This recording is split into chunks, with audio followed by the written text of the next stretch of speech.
Bonjour à tous et bienvenue dans cette nouvelle vidéo sur Atis Pro.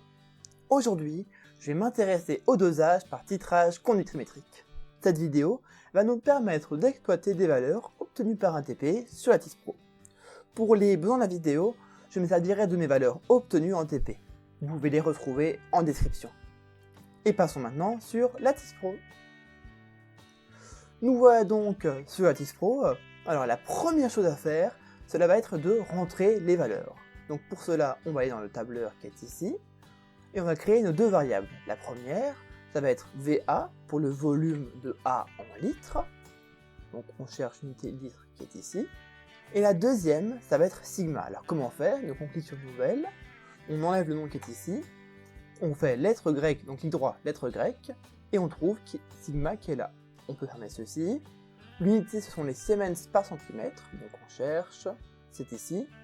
Et pour meilleure lisibilité, je vous conseille de mettre le style au juste rond.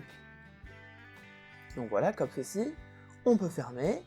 On va mettre les valeurs, donc moi, c'est maintenant déjà fait, comme vous pouvez le voir ici.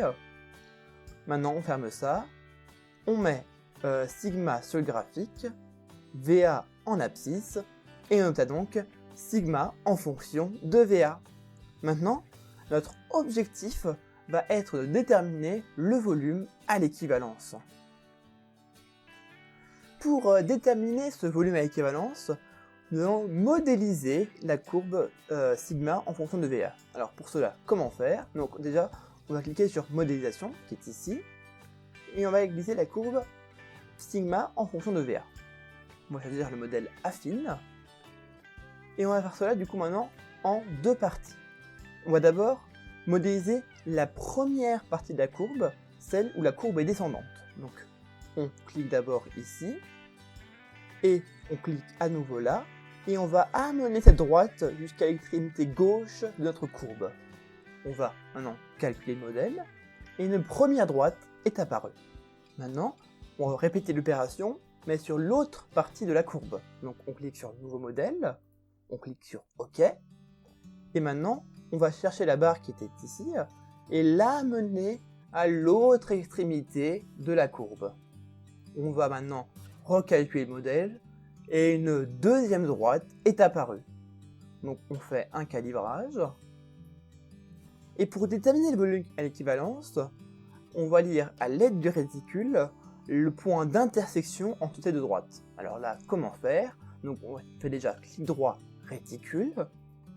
Et on va se placer au niveau de ce point d'intersection comme dit.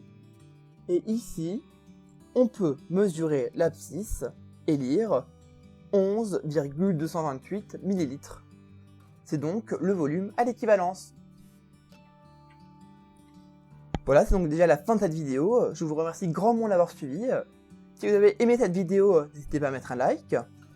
Abonnez-vous pour ne rater aucune de mes nouvelles vidéos. Si vous avez des questions, des remarques, des suggestions, l'espace commentaire est pour vous. Vous pouvez retrouver ici mes dernières vidéos. Sur ce, je vous dis à la prochaine. Salut à tous!